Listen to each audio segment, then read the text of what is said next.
Hi hello అందరికీ welcome to Bhavani Kishore. ఈరోజు ఇన్స్టెంట్గా అప్పటికప్పుడు చేసుకునే ఒక మంచి హెల్దీ బ్రేక్ఫాస్ట్గా చేసుకోవచ్చు, ఈవినింగ్ స్నాక్స్లా చేసుకోవచ్చు. పప్పులు ఏమి నానబెట్టకపోయినా, బ్యాటర్స్ ఏమి రెడీలో ఉండకపోయినా చక్కగా అప్పటికప్పుడు ఇన్స్టెంట్గా చేసుకునే ఒక మంచి హెల్దీ బ్రేక్ఫాస్ట్. దీనికి ముందుగా ఒక 4 కప్పుల వరకు మరమరాలు తీసుకొని వాటర్లో నానబెట్టి ఒక 2 నిమిషాలు అలా వదిలేసి వాటర్ అంతా పిండేసి వేరొక బౌల్లోకి వేసేసుకోవాలి.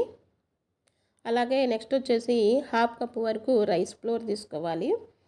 నెక్స్ట్ 3 టేబుల్ స్పూన్ వరకు కార్న్ ఫ్లోర్, అలాగే 1 టీ స్పూన్ వరకు సాల్ట్, చిటికెడంతా వంట సోడా, అలాగే పెరుగు హాఫ్ కప్ వరకు పెరుగు, నెక్స్ట్ సన్నగా తరిగి పెట్టుకున్న ఉల్లిపాయలు, అలాగే పచ్చిమిర్చి, నెక్స్ట్ జీలకర్ర, అలాగే కొత్తిమీర, కరివేపాకు ఇవన్నీ వేసేసి మంచిగా కలుపుకోవాలి. అవసరమైతే కొద్దిగా వాటర్ కూడా యాడ్ చేసేసుకోవచ్చు.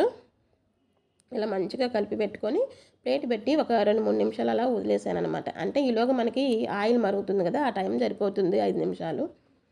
ఇక తర్వాత ఆయిల్ ఎక్కిన తర్వాత మంచిగా గారెల్లాగా వేసేసుకోవటమే. 2 వైపులా తిప్పేసి ఇక మంచిగా కలర్ మారిన తర్వాత ప్లేట్లోకి సర్వ్ చేసేసుకోవటమే. చాలా బాగుంటాయి, చాలా క్రిస్పీగా ఉంటాయి అన్నమాట. వీటికి చట్నీ కూడా ఏమీ అవసరం లేదు. టమాటా చట్నీ అయితే బాగుంటుంది. ఒకవేళ చట్నీ కావాలంటే టమాటా చట్నీతో తిన్నాను. టమాటా చట్నీతో బాగుంటాయి, లేదా అసలు చట్నీ కూడా ఏమీ అవసరం లేదు, చాలా బాగుంటాయి. ఈవినింగ్ స్నాక్స్లా చేసుకోవచ్చు, బ్రేక్ఫాస్ట్గా చేసుకోవచ్చు. మీకు ఈ రెసిపీ నచ్చిందా? నచ్చితే లైక్ చేయండి, షేర్ చేయండి, అలాగే సబ్స్క్రైబ్ చేసుకోండి. అలాగే మీకు ఎలాంటి రెసిపీస్ కావాలి ఏంటి అనేది కామెంట్ సెక్షన్లో చెప్తే